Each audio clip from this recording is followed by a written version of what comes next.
Hi friends, welcome back to our channel. Hi friends, Telugu మనకి కొన్ని ఇప్పుడు తెలుగులో కూడా చూద్దాం. వచనాలండి, టెట్కి సంబంధించిన బిడ్స్. ఇప్పుడు మనకి వచనాలలో కొన్ని బిడ్స్ అనేది చూద్దాం. చూడండి, దీంట్లో వచనాలలో బిడ్స్ అండి. సంస్కృత భాషలో వచనాలు ఎన్ని? సంస్కృత భాషలో వచనాలు ఎన్ని అంటే 3 అండి, 3. నెక్స్ట్, తెలుగులో లేని వచనం ఏది? తెలుగులో లేని వచనం ఏది? తెలుగులోని వచనం ద్వివచనము. ఏకవచనానికి ఏ ప్రత్యయం చేరితే బహువచనం ఏర్పడుతుంది? ఆన్సర్ వచ్చేసి 2, 3 అంట. అంటే 2, 3 అంటే రు అండ్ లు. నెక్స్ట్ వచ్చేసి ఆధునిక భాషలో ఎక్కువగా కనబడని బహువచన ప్రత్యయం ఏంటి? ఆధునిక భాషలో కనపడింది రు. ఇవి చాలా ఇంపార్టెంట్ తెలుగు కంటెంట్ వాళ్ళకి మాత్రం. మ్రాను అను పదం బహువచనంగా మారేటప్పుడు పదాంతంలోని స్థానంలో ఏ ప్రత్యయం చేరి తర్వాతలు చేరుతుంది? కు. ఐకారం చివర ఉన్న పదాలకు లు చేరినప్పుడు పదంలో ఈ కారంగా ఏ విధంగా మారి బహువచనం ఏర్పడుతుంది? ఊకారం.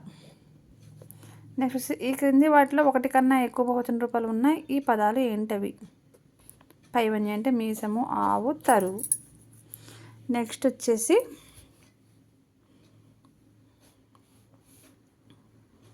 ఈ క్రింది వాటిలో నిత్యైక వచనములు కానిది ఏది? ఆవు. బంగారం, ఆవు, గోదావరి, తెలుపు. ఆవు. గోదావరి అన్నది ఏ పదం? గోదావరి అన్నది సంజ్ఞావాచక పదం.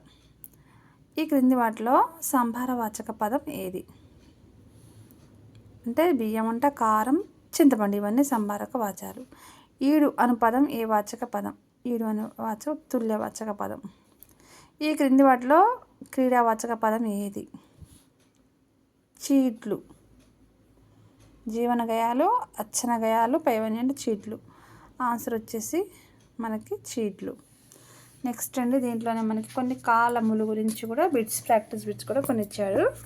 కాలములో వీటిలో మనకి కాలములో కొన్ని ప్రాక్టీస్ బిట్స్ అయితే ఇచ్చారండి. సో తెలుగులో కాలములు ప్రధానంగా ఎన్ని విధాలు అంటే 3 విధాలండి. ప్రస్తుత కాలాన్ని తెలియజేయనిది ఏంటంటే, ప్రస్తుత కాలంని తెలియజేయనిది మనకి వర్తమాన కాలం.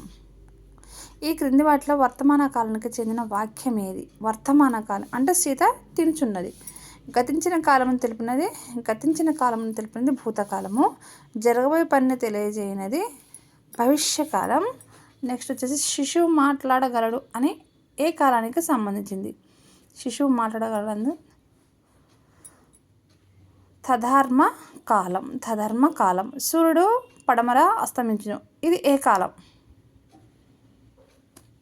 ఇది కూడా మనకి తధర్మ కాలం. సహసిద్ధంగా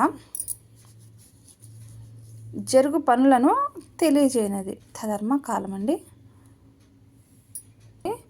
తధర్మ కాలం అంటే సహసిద్ధంగా జరుగు పనులను తెలియజేయనది తధర్మ కాలం అంటారు. పక్షులు చెట్ల మీద నివసిస్తున్నాయి. సూర్యుడు పశ్చిమన అస్తమిస్తున్నాడు అంటే ఏంటి? ఇవన్నీ తధర్మ కాలం. భవిష్యత్కాలం జరగబోయే పని దాని గురించి తెలియజేయనది.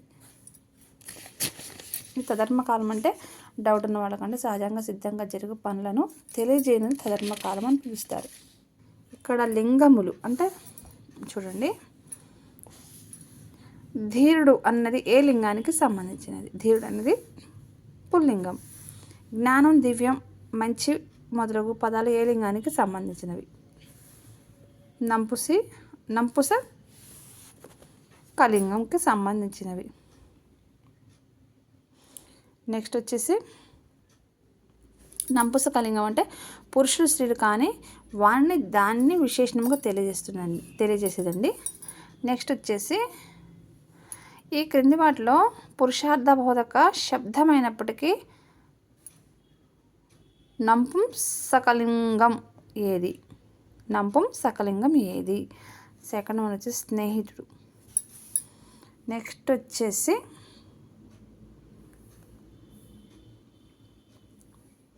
ధార అన్నది ఏ అర్ధక బోధన శబ్దము? స్త్రీ అర్ధక బోధనం అండి.